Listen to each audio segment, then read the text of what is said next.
Like many cake makers, Michelle Wibowo draws on skills from a previous career. Having trained as an architect obviously helped me to understand the technical drawing. And that will come in very useful with her latest commission. The cake I'm doing today is to celebrate the retirement of George Thompson. He is a CEO of a firm of architects based in Brighton. For the retirement party, George's PA Sharon has secretly ordered a cake replica of his final project. He wanted to help revive the centre of town, so he's taken on a derelict building and is totally restoring it. Winton Place is located in George's hometown of Tranent near Edinburgh. So I'm aiming to get the building to look like architecture model, and you probably won't recognize it's a cake. Michelle plans to build a 3-foot 4-inch wide cake and fondant replica. Made from vanilla sponge sandwiched with buttercream, the exterior of the building will need to be carefully crafted, right down to fine details like realistic brickwork and tiles. You will know if it's not spot on. No pressure. Using a to-scale template, Michelle starts stacking her vanilla sponges. So I'm about to start carving the cake. So I will need these pictures basically, so everything is all accurate. Once carved, she covers the whole cake in a buttercream crumb coat. Basically sealing everything off, sealing all the crumbs before it's ready to be coated. Fondant in place, Michelle must work fast. This is the time where I need to be super quick, because otherwise the icing will dry and crack. So far, so good. At this stage, it doesn't look way near the model, but it will be. It will look like the model. And it will need to, if she's to impress fellow architect George. In Haywards Heath, Michelle has finished wrapping her architect's model cake in crisp white sugar paste.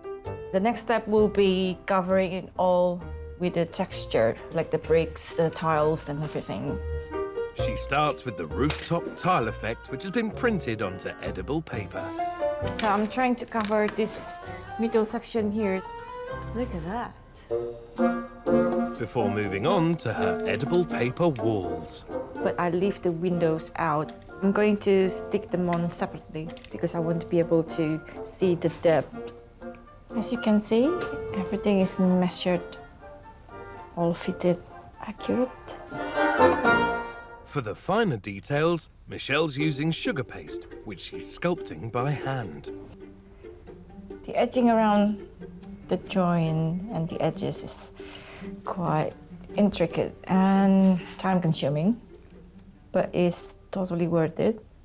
I need at least 6 chimneys to go all over this section, and they are pretty much the same size.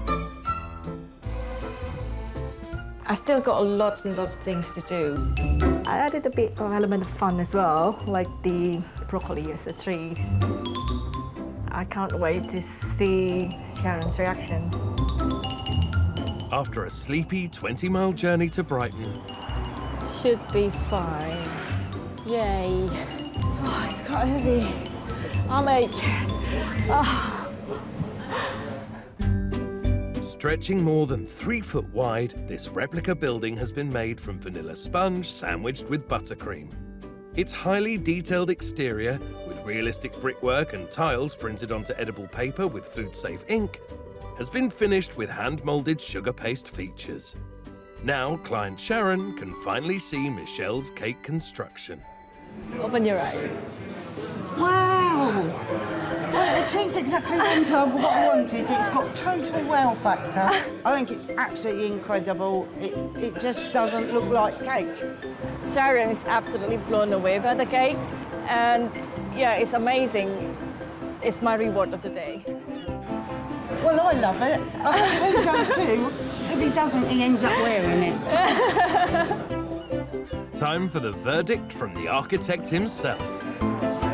It's a little something we've had done for you. Well, when I first came in, I actually thought the cake was just a cardboard model, and then I realised it was actually a cake, and to see the degree of detail and quality in doing something like that, quite fantastic. Absolutely beautiful. I could actually take that home and put it in the building, and people would actually think it was an architect's model. On that note, it's time for the cake version of Winton Place to be demolished. Here we go.